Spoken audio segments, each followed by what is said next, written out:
সবাইকে স্বাগত জানাচ্ছি আজকে এই পর্বটিতে। আজকে এসএসসি 2024 সাধারণ গণিত বহু নির্বাচনী প্রশ্ন নিয়ে আমরা সমাধান নিয়ে আলোচনা করব।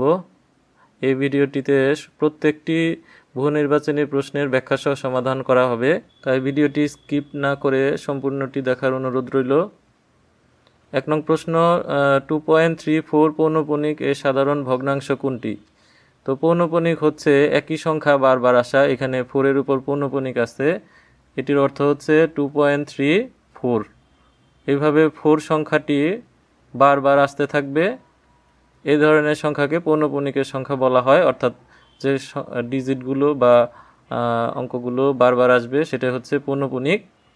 এখন পৌনঃপুনিককে সাধারণ ভগ্নাংশে প্রকাশ করার জন্য যেটা নিয়ম সেটা হচ্ছে আমরা প্রথমে সমস্ত রকমের বিন্দু দশমিক এগুলো বাদ দিয়ে লিখব, তাহলে হচ্ছে 2, 3, 4। এখন এখান থেকে মাইনাস করতে হবে পৌনঃপুনিক ব্যতীত অংশ। এখান থেকে পৌনঃপুনিক ব্যতীত অংশ হচ্ছে 2 এবং 3, এইটুকু। তাহলে এটা আমরা 2, 3 এটাকে মাইনাস করব, তারপরে ভাগ করতে হবে 9, 0 এই ধরনের সংখ্যা দিয়ে। এখানে পৌনঃপুনিকের ডিজিট হচ্ছে শুধু 4, তার জন্য একটা 9, অর্থাৎ যতগুলো পৌনঃপুনিকের ঘর থাকবে ততগুলো 9 লিখতে হবে হরে, এবং দশমিকের পর যেগুলো ঘর অবশিষ্ট থাকে অনাবৃত সংখ্যা বলা হয়। এখানে অনাবৃত সংখ্যা হচ্ছে শুধু 3, তার জন্য একটা 0। অর্থাৎ পৌনঃপুনিকের জন্য হচ্ছে 9, যতগুলো পৌনঃপুনিক ততগুলো 9, এবং 9-এর পরে যতগুলো পৌনঃপুনিক ছাড়া ঘর অবশিষ্ট থাকবে দশমিকের পর ততগুলো 0 দিতে হবে।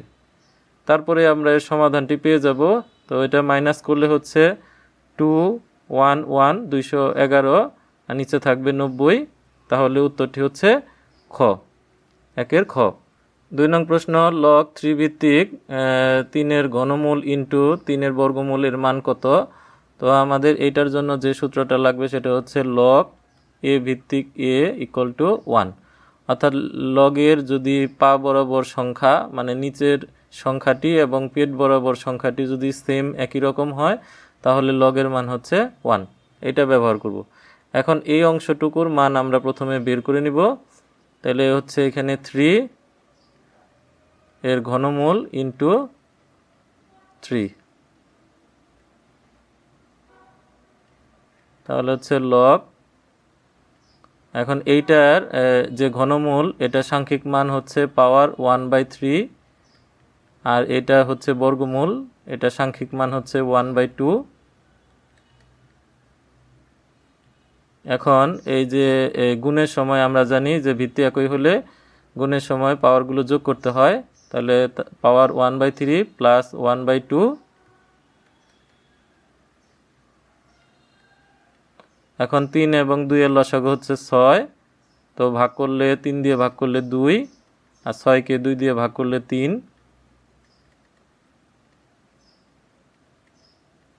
3 এবং 2 এর যোগফল হচ্ছে 5। এখন আমরা জানি এইখানে সংখ্যাটা লগের সামনে বসবে,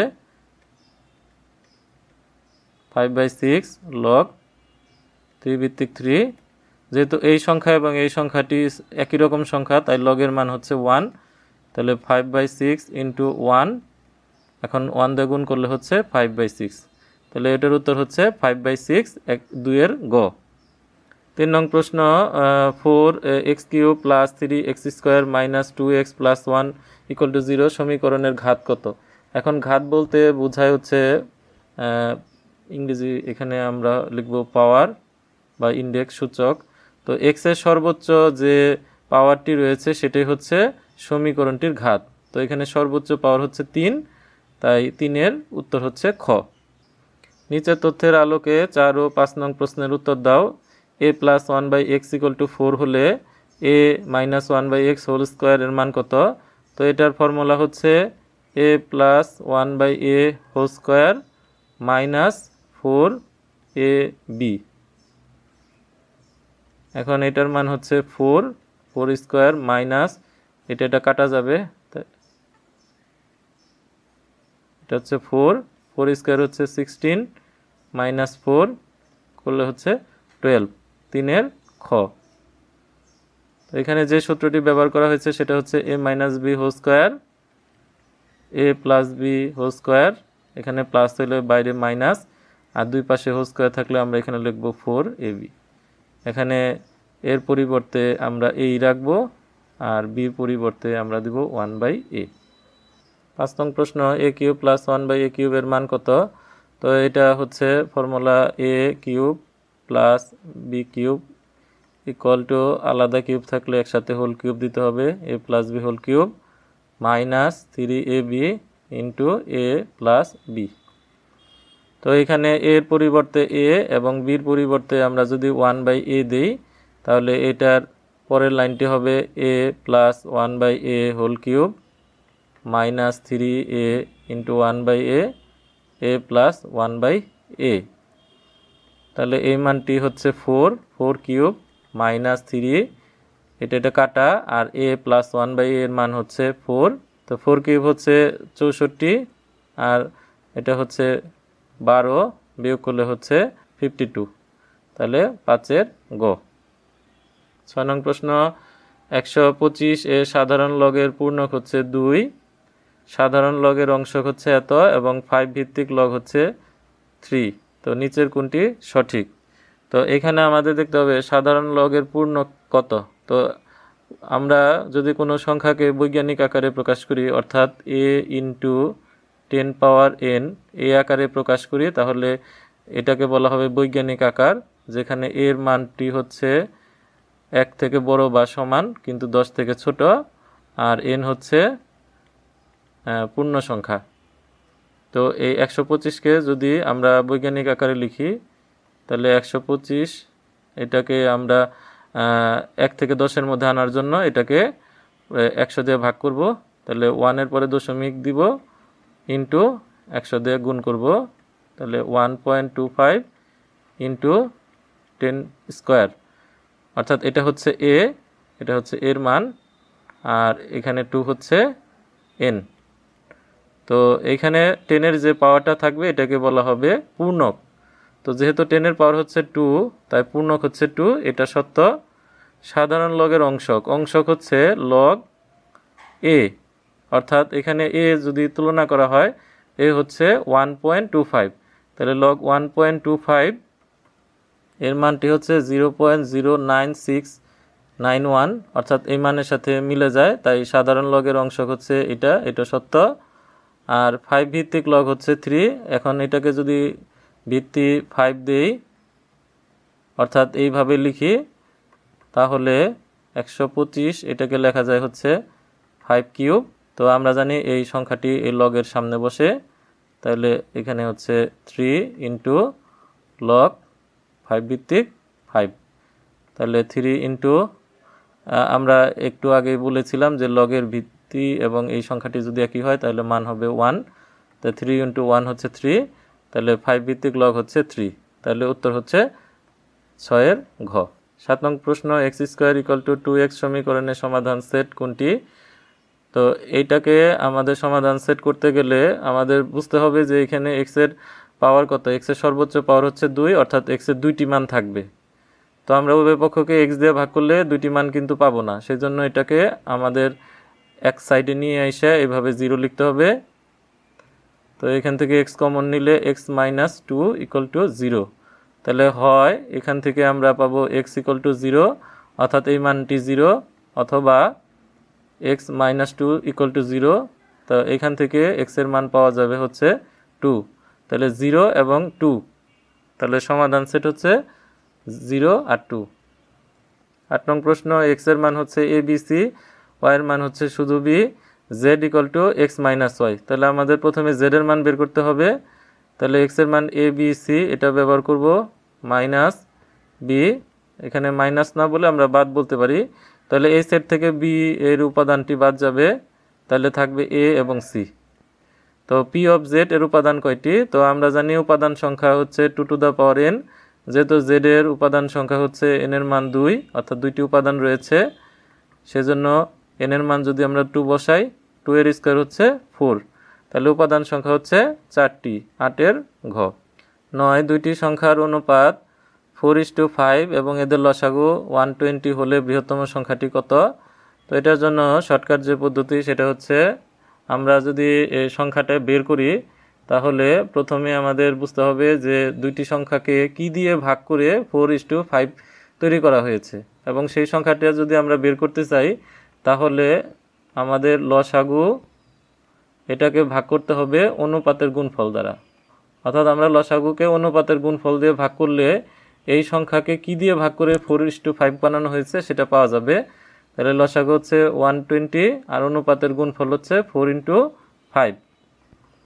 তাহলে 120 নিচে হচ্ছে এটা 20, তো এটা ভাগ করলে হচ্ছে 6। তাহলে বুঝতে হবে এই 4কে 6 দিয়ে ভাগ করা হয়েছে আর 5কেও 6 দিয়ে ভাগ করা হয়েছে। তাই পূর্বের সংখ্যাটি পাওয়ার জন্য আমাদের পুনরায় এটাকে আমরা 6 দিয়ে গুণ করব। তাহলে এটা গুণ করলে হচ্ছে 24 আর এটা গুণ করলে হচ্ছে 30। তাহলে বৃহত্তম সংখ্যাটি, এর মধ্যে বড় সংখ্যাটি হচ্ছে 30 এবং ছোট সংখ্যা হচ্ছে 24। তাহলে উত্তর হচ্ছে এখানে 30, 9 গ। নিচের চিত্রের আলোকে 10 ও 11 নং প্রশ্নের উত্তর দাও। 10 ab² = কত? তো ABC এই চিত্রটির মধ্যে আমরা এইখানে বি হচ্ছে 90 ডিগ্রি, অর্থাৎ ABC একটি সমকোণী ত্রিভুজ। আর সমকোণী ত্রিভুজের বেলায় আমরা জানি এসি হচ্ছে এটা হলো অতিভুজ, আর এটা যদি আমরা লম্ব ধরি লম্ব, আর বিসি বাহু হচ্ছে ভূমি। তাহলে আমাদের যে সূত্রটি রয়েছে সেই সূত্রটি হচ্ছে যে অতিভুজ স্কয়ার সমান লম্ব স্কয়ার প্লাস ভূমি স্কয়ার। তাহলে অতিভুজ হলো এসি স্কয়ার লম্ব এবি স্কয়ার প্লাস ভূমি বিসি স্কয়ার।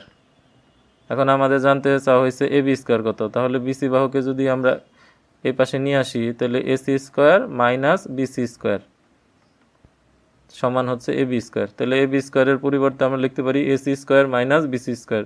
10 ক। 11 নং প্রশ্ন, এখানে অ্যাঙ্গেল এসিডি এটার মান কত?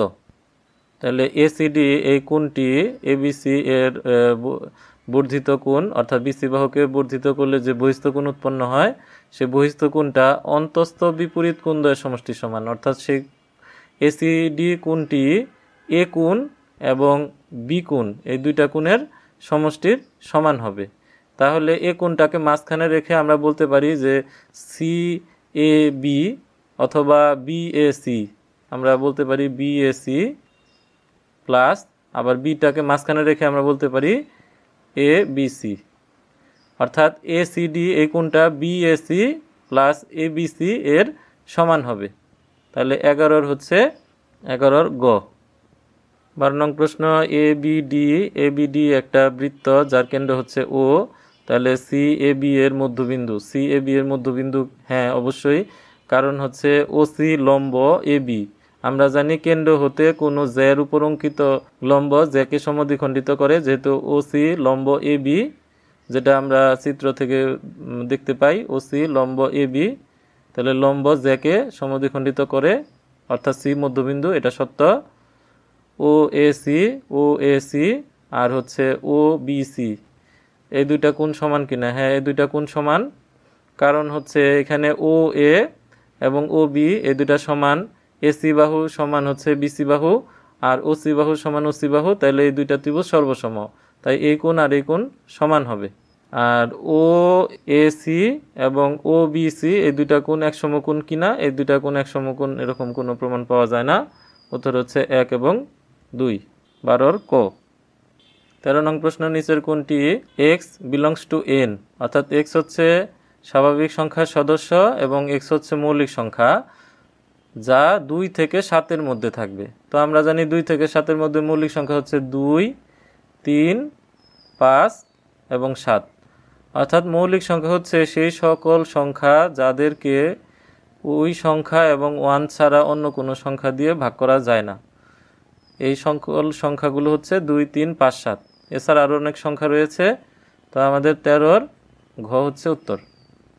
14 নং প্রশ্ন, এখানে এ বি সি একটা ত্রিভুজ যার এ হচ্ছে 90 ডিগ্রি। তো সাইন বি কত? তো আমরা জানি সাইন হচ্ছে, এর মনে রাখার উপায় হচ্ছে সাগরের লবণ অনেক, অর্থাৎ সাগর মানে সাইন। তাহলে সাইন বি ইকুয়াল টু লবণ মানে লম্ব, উপরে লম্ব থাকবে, নিচে হলো অতিভুজ থাকবে। আমি সংক্ষেপে লিখলাম। তাহলে এখানে বি কোণের ক্ষেত্রে বি কোণের বিপরীত বাহু হচ্ছে লম্ব, তাহলে বি এর বিপরীত বাহু হচ্ছে এসি, তাহলে এসি হচ্ছে লম্ব আর অতিভুজ হচ্ছে 90 ডিগ্রি কোণের বিপরীত বাহু, অর্থাৎ বড় বাহু এখানে হচ্ছে বিসি। এই বিসি বাহুটা এখানে নাই, তো আমাদের বের করতে হবে। বের করার উপায় হচ্ছে যে অতিভুজ স্কোয়ার সমান লম্ব এসি স্কোয়ার প্লাস ভূমি এ বি স্কোয়ার।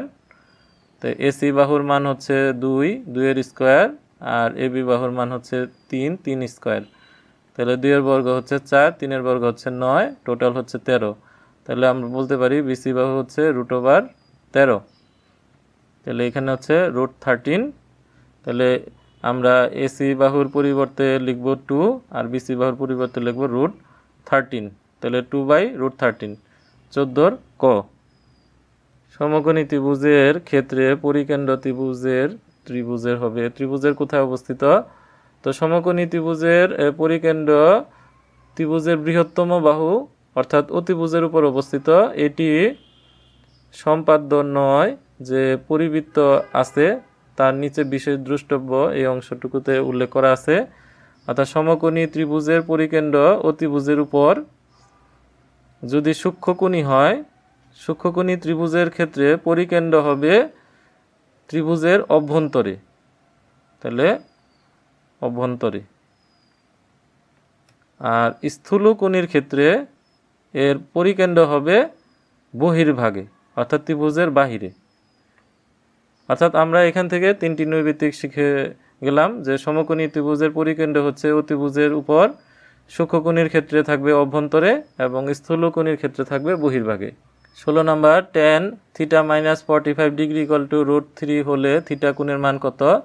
তো আমরা এই √3 এর পরিবর্তে আমরা লিখতে পারি tan 60 ডিগ্রি, অর্থাৎ tan 60 মানে হচ্ছে √3। এখন দুই পাশ থেকে tan কে যদি বাদ দেই তাহলে θ - 45 ডিগ্রি = 60।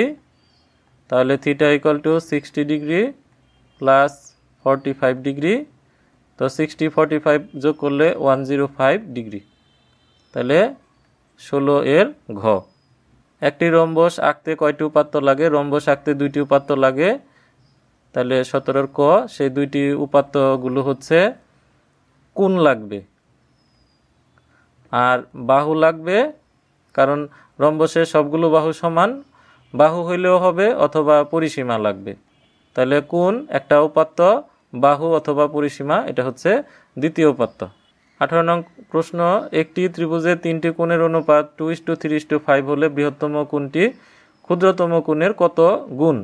তাই আমরা 3টি কোণ যেহেতু দেওয়া আছে, আমরা জানি অনুপাতকে একটি নির্দিষ্ট সংখ্যা দিয়ে গুণ করলে প্রকৃত সংখ্যা পাওয়া যায়। তো আমরা ধরে নিলাম যে কোণ 3টি হচ্ছে 2x, একটা হচ্ছে 3x আর একটা হচ্ছে 5x। এই হচ্ছে 3টা কোণ।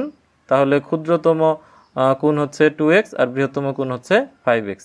এখন 3টি কোণের সমষ্টি আমরা জানি হচ্ছে 180 ডিগ্রি।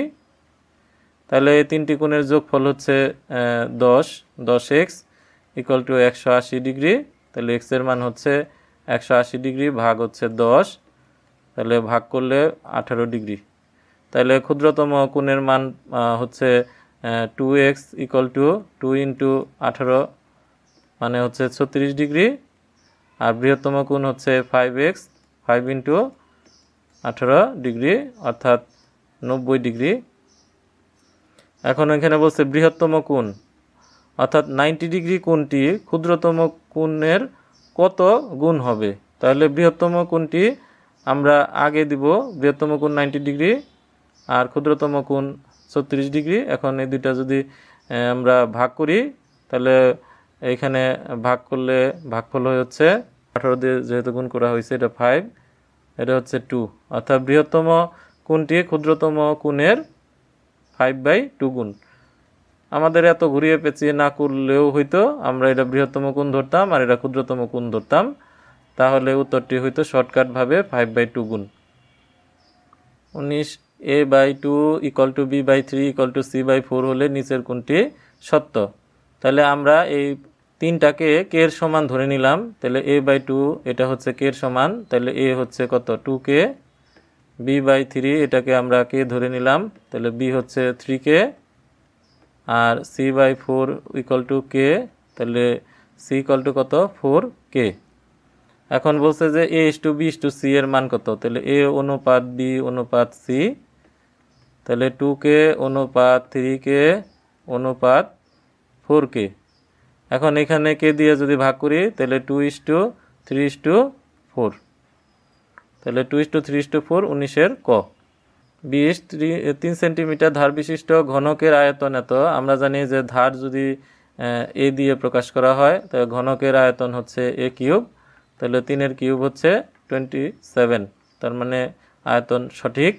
কর্ণের দৈর্ঘ্য সূত্র হচ্ছে A√3, তাহলে এর মান যদি 3 হয় তাহলে 3√3, তাহলে কর্ণের দৈর্ঘ্য ঠিক আছে। সম্পূর্ণ তলের ক্ষেত্রফল, আমরা জানি একটা ঘনক আকৃতির মোট 6টি তল রয়েছে, তাহলে এই 6টি তলের প্রতিটি তলের ক্ষেত্রফল হচ্ছে A², অর্থাৎ যে কোনো আমরা সাইড থেকে নিলে A² পাবো। তাহলে সম্পূর্ণ তল অর্থাৎ 6A², এটা হচ্ছে ক্ষেত্রফল। তাহলে 6 × 3², তাহলে 3² = 9, এটা হলো 54, তার মানে এটাও সঠিক। 20-এর ঘ। নিচে তথ্যের আলোকে 2122 নং প্রশ্নের উত্তর দাও।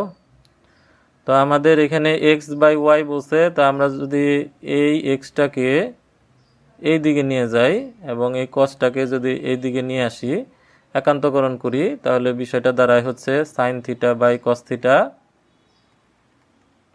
x/y।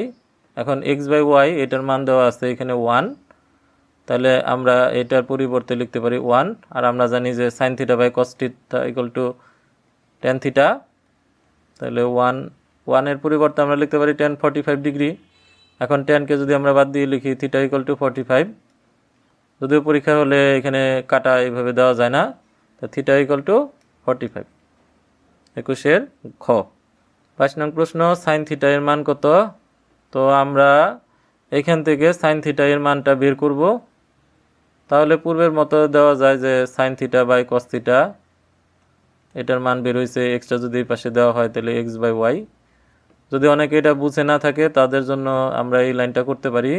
আমরা এটা যদি কোণাকুণি বা আর গুণন করি তাহলে এইভাবে গুণ হবে, তাহলে sin θ × y আর cos θ × x।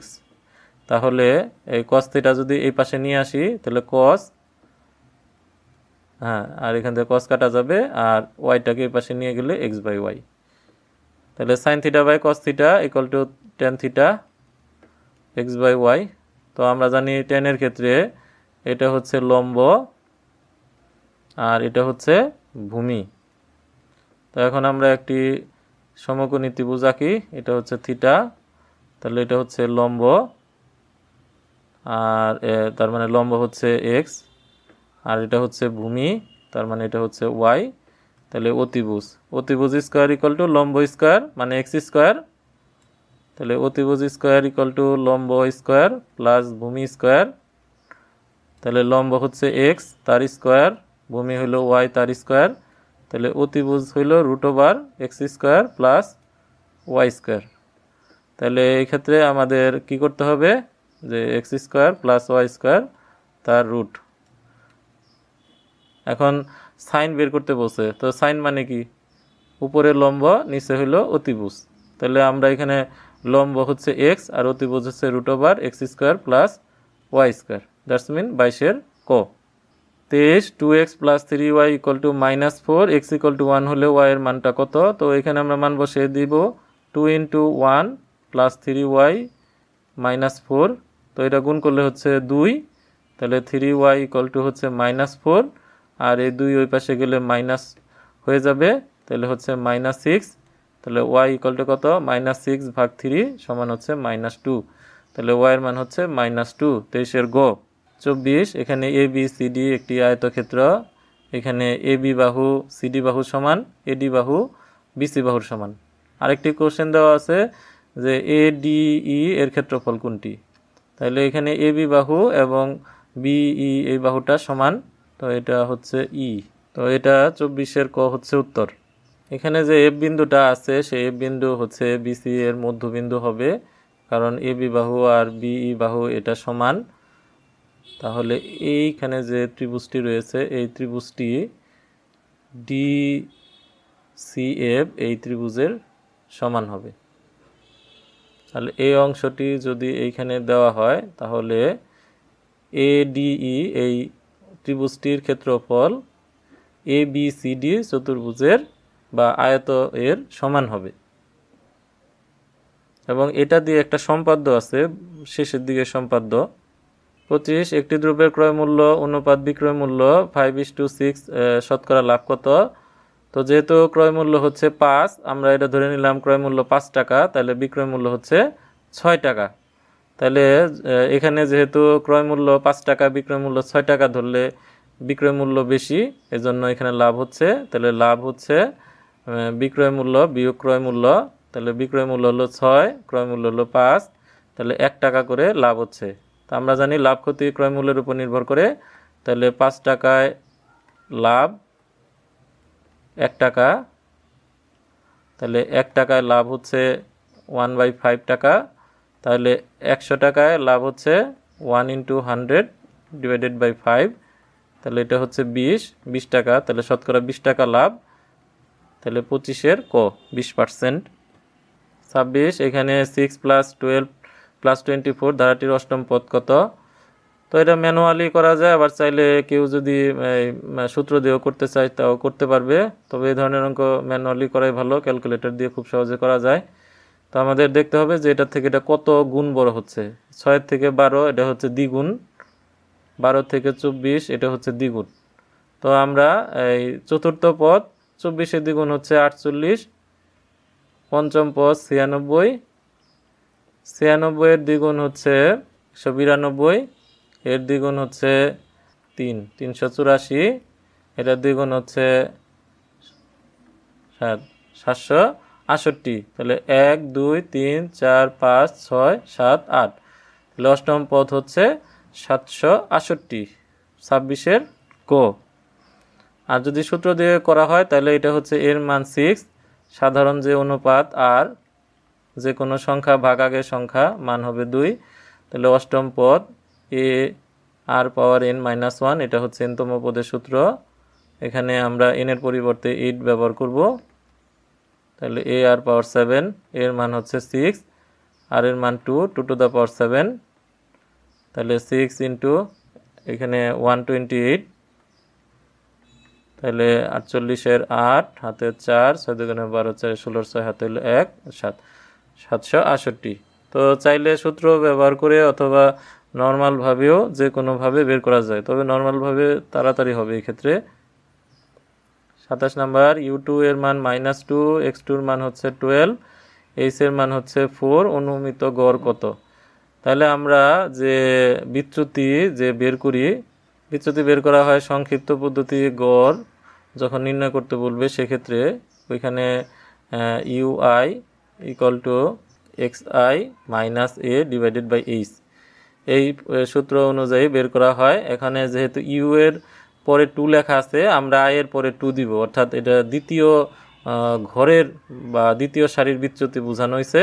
তাহলে U2 সমান হচ্ছে X2 - A / H, যেখানে U2 হচ্ছে -2, X2 এর মান হচ্ছে 12, এর মান বের করা লাগবে, H এর মান হচ্ছে 4। তো আর গুণ করলে -8, 12 - A, আমরা এটাকে বাদ দিকে নিয়ে যাব, তাহলে প্লাস হবে, আর -8 এটাকে ডান দিকে দিব, তাহলে প্লাস হয়ে যাবে, এটা হচ্ছে 20। তাহলে 27-এর ক। একটি আয়তক্ষেত্রের ঘূর্ণন কোণের পরিমাণ কত। তাহলে আয়তক্ষেত্রটা যার দৈর্ঘ্য বড় প্রস্থ ছোট, আমরা এখানে একটা আয়তক্ষেত্র আঁকলাম। এখন এটাকে যদি আমরা 90 ডিগ্রি কাত করে দেই, তাহলে এটা হবে এই রকম। তখন এই প্রান্তটা গিয়ে থাকবে এইখানে, বি এইখানে, সি ডি। তাহলে এইভাবে যে আমরা 90 ডিগ্রি কাত করলাম, তাহলে এটা দেখতে কিন্তু আগের মতো মনে হচ্ছে না। এটাকে যদি আবারও 90 ডিগ্রিতে ঘোরানো হয় তাহলে এটা এই রকম হয়ে যাবে।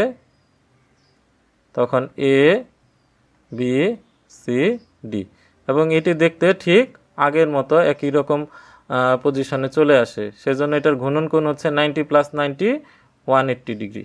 তাহলে 28-এর খ।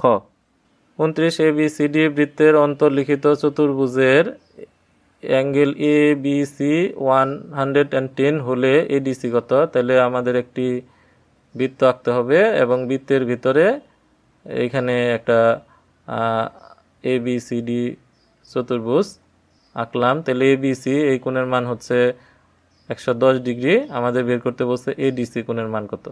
তো আমরা জানি একটি বৃত্তের মধ্যে যদি কোনো চতুর্ভুজ অন্তর্লিখিত থাকে, অর্থাৎ অন্তর্লিখিত চতুর্ভুজের বিপরীত কোণের সমষ্টি হচ্ছে 180 ডিগ্রি। তাহলে এখানে বি কোণ এবং ডি কোণ এই দুইটা কোণের সমষ্টি হবে 180 ডিগ্রি। তো ডি কোণের মান হচ্ছে 180 মাইনাস বি কোণ, তাহলে 180 মাইনাস বি কোণের মান হচ্ছে 110, তাহলে হচ্ছে 70 ডিগ্রি। তাহলে 29-এর গ। 30 কোন শ্রেণীর নিম্ন সীমা 30 এবং মধ্যমান 32, ঊর্ধ্বসীমা কত? তাহলে মধ্যমান বের করি আমরা নিম্ন সীমা প্লাস ঊর্ধ্বসীমা ভাগ হচ্ছে 2। তাহলে মধ্যমান যদি 32 হয় তাহলে নিম্ন সীমা এখানে দেওয়া আছে 30, উচ্চ সীমা আমরা x ধরে নিলাম। এখন 2 দিয়ে গুণ করলে হচ্ছে 64, এই 30 এই পাশে আসলে মাইনাস হয়ে যাবে, তাহলে বিয়োগ করলে হচ্ছে 34। তাহলে উচ্চ সীমা হচ্ছে 34, 30-এর গ। সবাইকে ভিডিওটি দেখার জন্য অসংখ্য ধন্যবাদ।